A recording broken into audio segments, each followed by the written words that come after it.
Running Sentences presents One Dead Man, Part 10, A Stunner.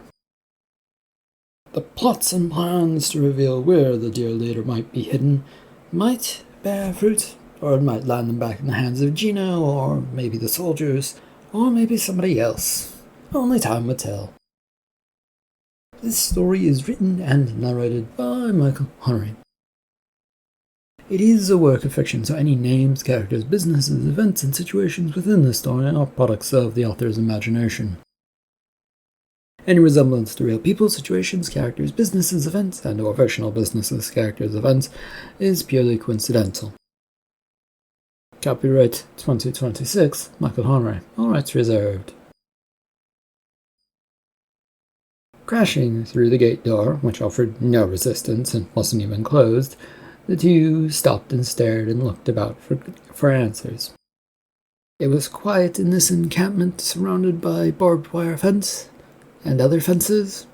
They weren't exactly sure of what it was, and the lady that had been in that sort of reenactment shack fishing village had told them it was filled with mean people with guns. Yet here they were, and none of those people were to be found. I said this before, and I think it bears repeating. This is weird. Yeah, it is, Nate. And where are the military? Should they be showing up right about now, shouldn't they? I mean, they did say they were going to follow us, right? You think they care about us? No, I think they don't, but they want things solved so that it isn't their problem anymore. We're merely a solution to their issues. Right, makes sense. So what do we do now, then? While we wait for them to show up? Search the buildings? Charles said this in response to Nate's question. And what of the gun-toting thugs? If we run into any, we talk our way out of it like we usually do. And by that I mean surrender and try not to get killed from either the people here or the fishing village or the military, who will come down upon us at some point? Yeah, sounds about right for us. We splitting up? Why not?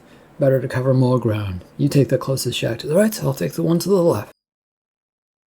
They looked to one another, both waiting for some sort of sign that the other would be okay with that. Neither did for the moment, and then they just sort of set off on their own without saying anything. The door opened easily for Charles, and he pushed it open, looking inside this building of a sort of, he wasn't sure, it was sort of a shack thing? It wasn't really big, and it was dark, which was about what he'd expected, but he'd hoped to be able to make out something from it.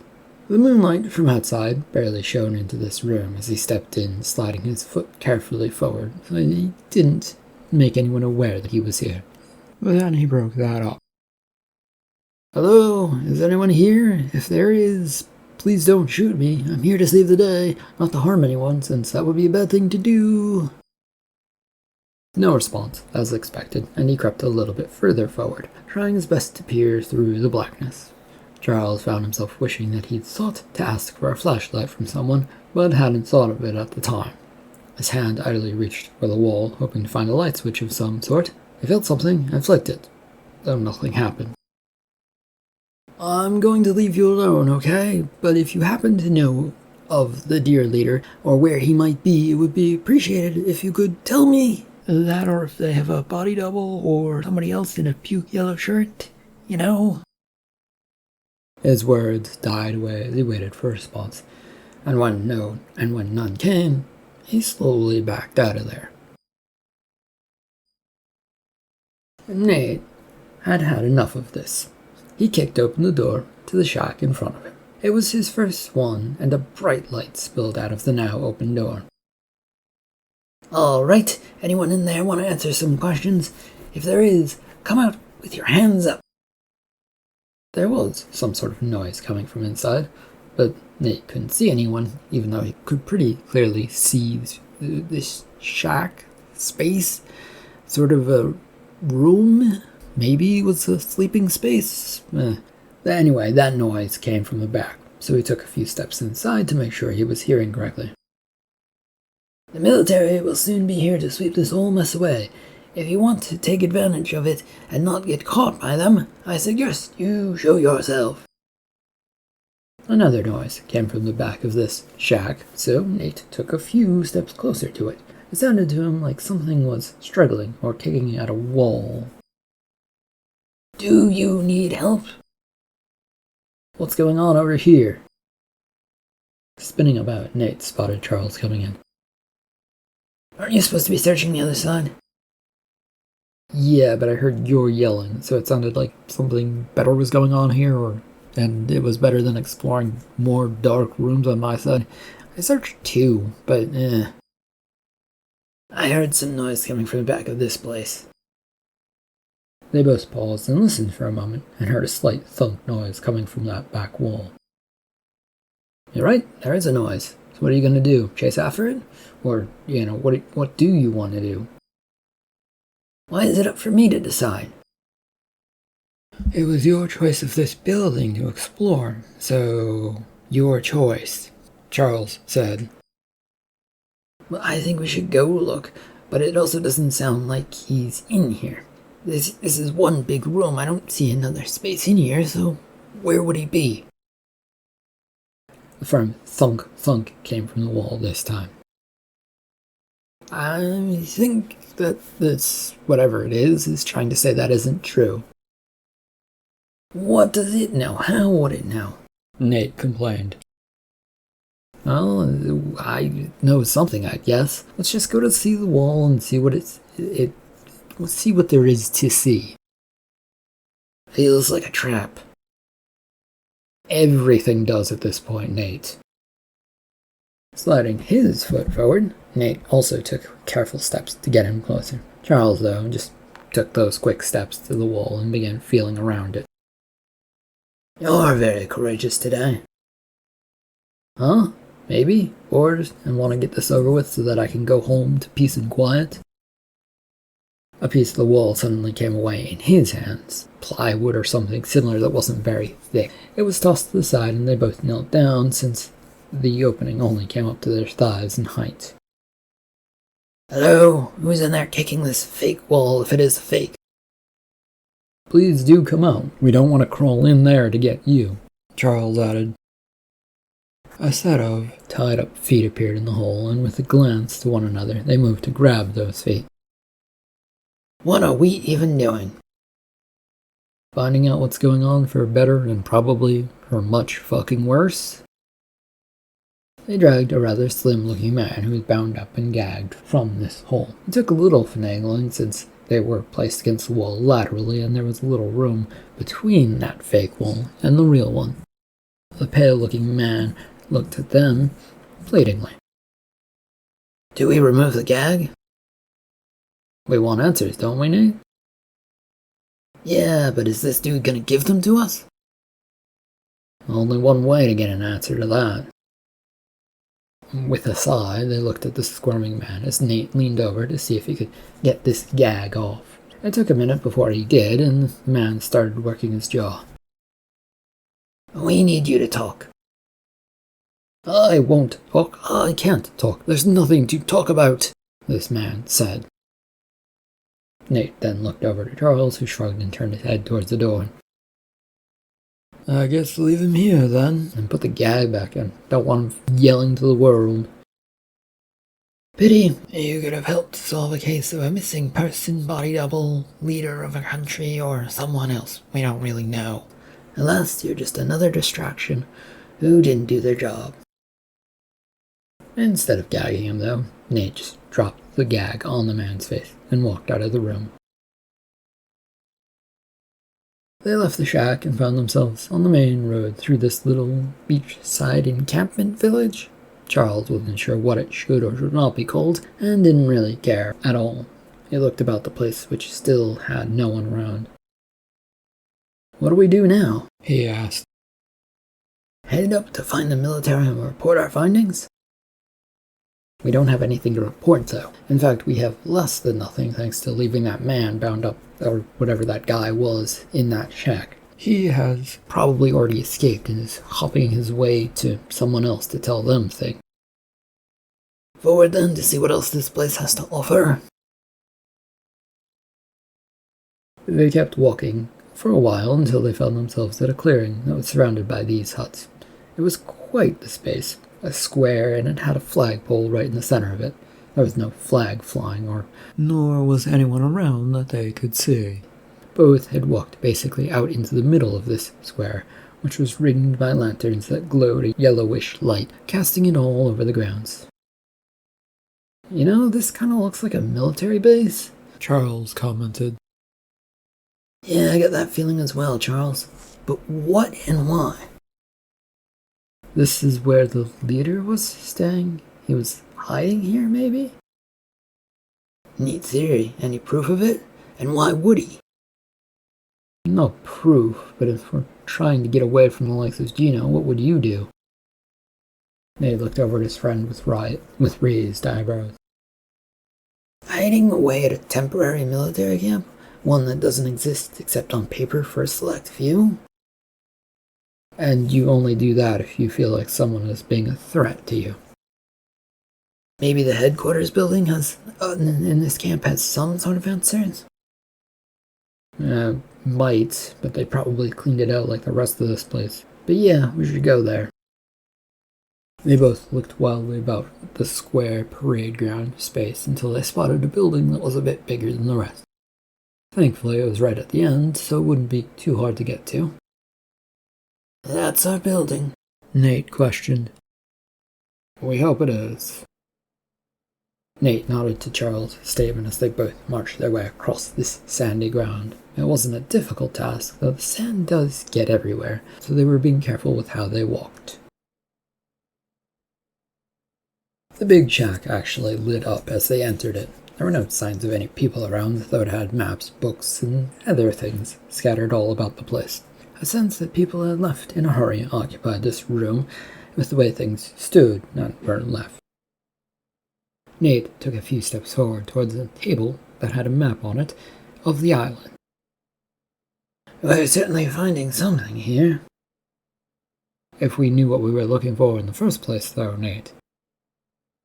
The two began the process of looking about and around, with Charles idly moving things about, not really concentrating on this task. His mind was busy with something bothering him. Nate, remind me again, were the soldiers here when our leader went missing? Yeah, even before it was official. Remember we found the body and then a group of soldiers came searching for him? Why? Yeah, why would they be here? Nate looked up and over at Charles. What do you mean? Our dear leader rarely travels around with a platoon or a unit of soldiers surrounding him. Now, he has the usual amounts of guards and fancy suits and earpieces and all that. Blah, blah, blah. But never soldiers, as far as I've heard. They were here before he was here. On an island that doesn't have a current military base, right? This whole thing was a setup, Charles? The two were busily walking about the space, careful to not disturb any items, as they thought this out loud and paced about. We knew that from the start, but not the extent of the setup of it, I guess? Yeah, we felt it was a setup to get someone caught, for some reason, but it was never really made obvious what they were doing. But it goes beyond that? People are trying to capture the person planning the job and framing people? It's a lot of work and planning to pull off. Charles pointed out with a shake of his head that he didn't like this. It's a lot of ifs and whens to get right for all of this to work out. We're just simple figures, unimportant, big matter of things. And if it works out that we've actually figured out what's going on, and we get to the tier leader, or whoever it is, great. And if not, then we get the blame. Nate had stopped next to a table and rifled through a few papers lying about it. He eventually held up one after saying this. This one says that the military unit was ordered here for training exercises 2 months ago. An awful long time for training on an island. And lines up with the abandoned shack villagers problem. The fishing village. So complicated and so weird to do, Charles replied. Yeah, I guess it was the best way to flesh out the problems that the leader was having, reportedly, according to the news, or, I wasn't really paying much attention to the news, but that's what I think I heard. Which also brings up the point, where is our dear leader, or whoever the body doubles are? Charles had to offer a shrug at that, then offered, probably stayed at home, or probably stayed at some really nice house that no one could get to, but was his protection, leaving us to take the brunt of whatever is going on. Nothing left for us to do. They already know and knew what was going on from the beginning. Just didn't tell the peons like us or the soldiers what was happening, Nate replied. Which is probably why they haven't come charging after us. They already have their marching orders, Charles said. We aren't that smart, are we? We should have been able to see this coming. We work in advertising, after all. Sell people a slop that they didn't know they needed or knew was useless to their lives, and then do it again with the next big thing? Yeah, that's our job. And all the while the computers are taking over to sell things better than us. Supposedly, anyway. What a fucking life we live. There's nothing more for us here, I guess. Let's get out of here. No use sticking around to find out anything. Even if we did, they probably already know it, or knew about it, and will just call us dumb for pointing it out. The two wandered back the way they came, through the shacks of the military base and then the abandoned fishing town, not being bothered by anyone this time around, and then all the way to the tree line where they'd left the military and the spies. To the surprise of neither of them, there was no one there. Charles took the lead as they headed for the woods. We're simply going to keep walking? Yep, I say we head all the way back to the ferry so that we can try and get on it and out of here. They aren't going to let us go. Maybe in all their planning they've forgotten about us? The government doesn't like loose ends. Okay, Nate, we keep quiet, and we're forgotten about, because if the government is smart, they'll either have never recorded us in the records, or they will destroy those records that do have us mentioned in it, because it probably implicates them. They stomped their way through the woods, and the silence from Nate made Charles look over to his friend. A doubtful look on his face said it all, but he still spoke up. We're trusting the government to keep things clean and simple, Charles. Nope. We don't have much of a choice, though, do we? If we talk, they'll claim we're liars, and if we don't, then we at least get to walk around living our lives a little bit longer. And then we're always going to be watching our backs. There's always the hope and the prayer that our dear leader will do away with such things. If he's still alive in the first place, or whoever it is that, they've been dealing with, and is even willing to deal with us. They'd made it most of the way through the wooded area and found the lights of the city were coming into view. The first bits of the darkness were beginning to brighten up as the edge of the horizons. We can only hope it all works out, Nate. Which it probably won't, but hope for the best and think the worst is about to happen, per usual. They had a little ways to go before they got to the edge of town. In the end, slightly exhausted, the two arrived and found the streets were actually busy. Rather busy. It was early morning, but plenty of people had bags, suitcases, or boxes, and were hurrying towards downtown. I guess the ferry is working again? It makes sense, because what else would these people be doing? But don't jump to conclusions. That what you're gonna say, Charles? Yes. Also, where the hell is the army, the secret agents, and anyone else who wanted to find us, or wanted us to protect our dear leader? I don't know, Charles. Maybe we can find an answer near the ferry? With a nod from Charles, the two began walking through the streets, joining the throng of people. Really, it had turned quite into the mass of people. People all headed the same way, down to the docks where the ferry was. In fact, they could now see 3 ferries at these docks, with people being loaded aboard them, from what they noticed. It was a pretty straightforward sight line from where they stood to where the shoreline was, where the docks and ferries were. The mass of the crowd didn't help matters, but one could see things. At this rate, we'll never get off this island. Too many people ahead of us, and we will be found by anybody and everybody. Only if people, whoever they are, government people, let's say, come looking for us, Nate. There's a good chance they will, though. No idea why they've forgotten about us now, and I expect it will end soon. It might, yes. Until it does, let's get through this crowd and as far forward as we can.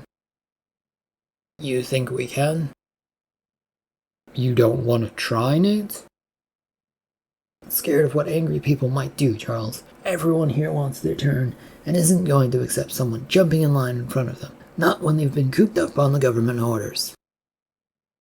Not when they've been cooped up on government orders. You think they'll be that bad? Much worse. Just look at the looks that we're getting from people for talking about it around people. Well, think about them. There were a few angry looks being directed towards them. They didn't look all that much like the type of people who would actually do something. Charles frowned and shrugged. I would rather get through this lot than stand around, which is what we're doing right now. You're the one who's desperate to get off the island not that long ago. Yeah, because of all what's going on. Now I don't want to appear out of the ordinary. They already know what we look like, though. There is no disguising who we are, Charles pointed out. Excuse me, but do you two have anything to do with what's happened on this island?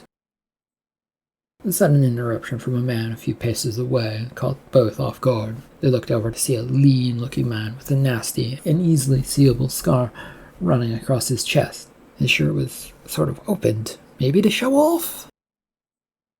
Some of the people involved in the situations thought that we were involved in the situation.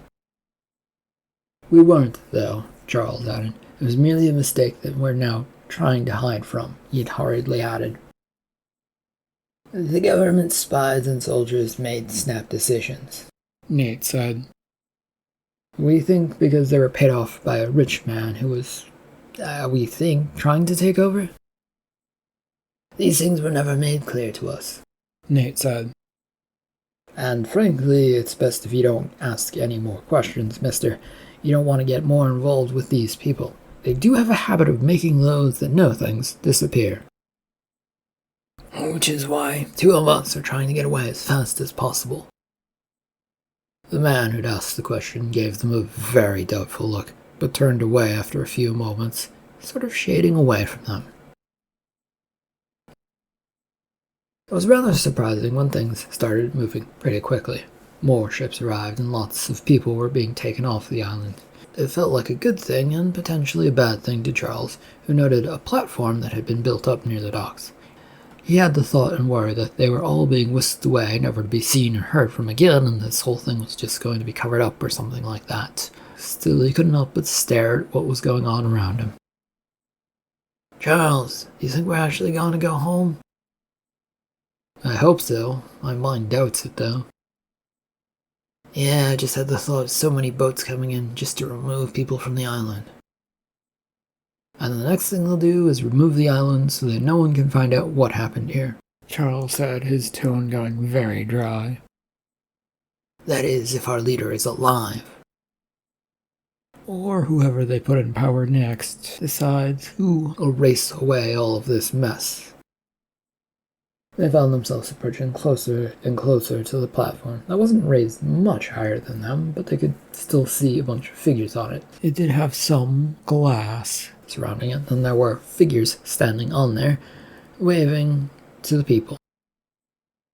They were not terribly surprised, but also a little surprised when they saw what looked to be a yellow, pukish shirt platform, a fat man in it, who stood out.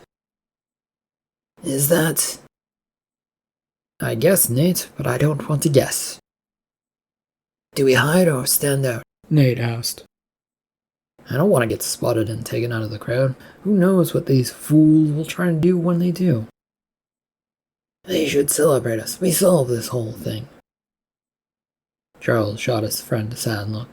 I'm under the impression that they really don't want such a thing to occur, and it would make us a liability to them, which to have such knowledge and to have around. So, I think hide. There was a frown from Nate, but he shrugged as he melted as best he could into the crowd. The ships were only a few hundred feet away, so close, yet so far. The masses kept moving closer and closer to the boat, and so did Charles and Nate, both doing their best not to stand out. The crowd was thinning into lines so that they could be directed towards boats that they might get on.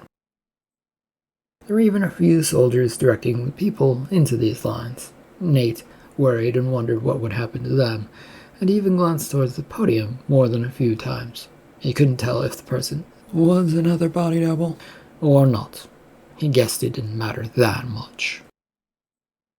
Into orderly lines, please. You'll be in front of a boarding agent soon enough who will take you up. We'll ask a few questions. Keep your answers simple and straight to the point. The faster you do that, the faster you get off the island. They continued moving forward and past the soldiers giving them orders. Once they were all nicely lined up, of course, Nate found himself in front of Charles and glanced back to him. What are they going to ask us? Names and what we were doing here, if I had to guess? What do we do? Whatever you want to. We're screwed, probably, but the truth might help. I've tried telling the truth a lot over the past week, 2 weeks, I don't know how much time and days have sort of blended into one another. How long have we been here? And no matter what I say, people rarely listen to me in the whole matter. Same, Nate, same. But do what you think is right, alright? Name! The barked voice of the soldier in front of them made Nate spin about. He breathed a sigh of relief when he saw that there was still 2 people in front of him getting interviewed. That thought, though, only lasted a minute before it was his turn. Name? Nate. What's your full name? I'm Nate Child. Job? Advertising? The soldier giving this little interview eyed him as if he didn't trust what was being said. It sounds like you aren't sure of yourself and your job. No, I'm in advertising, just questioning why you need to know. I don't. Government does. They want to know everyone here. Get in that line to your right, and we'll take you off this island. Next! Nate glanced about worriedly and then stood there for a second, trying to process everything.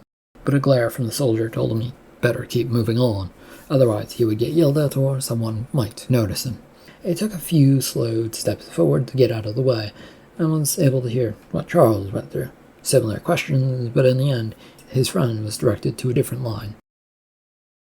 They walked a few steps further together and began to go towards their respective lines to get out of here. Well, Nate said after a moment, we're finally out of here. Maybe, though. Yeah, that's the hope, Nate. That's the hope. Just have to keep an eye on things and hope for the best, since these lines move quickly. Charles nodded along and let out a sigh. Ferries were coming in quickly and leaving just as quickly from the port. The podium platform thing to their side was filled with activity, and both looked over, as did several other people. The dear leader was standing there, in his ordinary yellowish shirt, standing in front of this platform, hand on his chest. The other was waving towards the people, but he somehow didn't look good. Rather pale, actually. I don't think I'm seeing any of this, Nate, and I think since we are getting so close to getting on these boats, it would be best to ignore what's going on over there. I'm not sure that I can do that, Charles. What's happening then? I'm just not going to look, since it might get me noticed. Nate studied the podium and all the action around it. 2 people had grabbed a hold of the leader, who was looking rather pale and very stiff. If he was the real leader, and not some sort of double, it looked like a medical emergency of some sort was going on. I can't really tell. And yet you're staring away at events standing out like a sore thumb. Having heard that comment from Charles, he glanced about. Nate took in this crowd as more and more people were turning to look at the podium and the platform. "I'd say not looking over there now is a bit suspicious." "Seriously? Why does this have to happen when we're so close to finally getting out of here?" Charles said. "They're probably going to disappear once we're on the boats. Might as well look, Charles." Heaving out a heavy sigh, Charles then turned and looked over at what everyone else was looking at. "That looks like a heart attack if you ask me," Charles said once he looked over. "No one did," Nate replied. "Yeah, I know, but what else, aside from maybe a stroke, could that sort of thing look like? The man never looked healthy according to everything I've ever heard about him and or seen about him, which I haven't really seen all that much." "You've seen him?" Nate questioned. "His body doubles, Nate. Remember the same thing you saw?" "Oh, right. So what do? We could, shout and tell everyone to look over. And then sneak aboard the ferry and hope that nobody looks for us? That your plan?" "No plans, just walking, hoping, and talking." Charles shot a look over towards Nate, then said, "That's what we've been doing a lot of. And it's got to turn out well for us, at least once, right?" "Yeah, maybe it will once." Shouts from the stage area made them look towards that again. "Stop looking over here, nothing is wrong. Our dear leader is A-okay. Don't look, nothing happened," a person on the stage announced. "Well, that settles it, Nate. Get on the boat and fast." "You don't want to know anything about over there?" "After all we've been through, no, I fucking don't." "Right. Escape, even if it leads to us being disappeared. All I've ever wanted was to get off this island, and now I have that great old chance. We go our separate ways and hope that we meet again." "You think that's smart? No one's going to pay attention to line jumping now." "You can if you want. I'm keeping the way things are going since maybe it'll save me." The lines were now being rushed towards the boat, with people just being packed onto them, and there really was no time to line jump as soldiers suddenly appeared and pushed them to get them on these boats. They waved goodbye to one another, as they saw, for one last time, medical officials rushing up to that platform and trying to take care of the situation. End of Part 10 and the end of One Dead Man. Thank you for listening.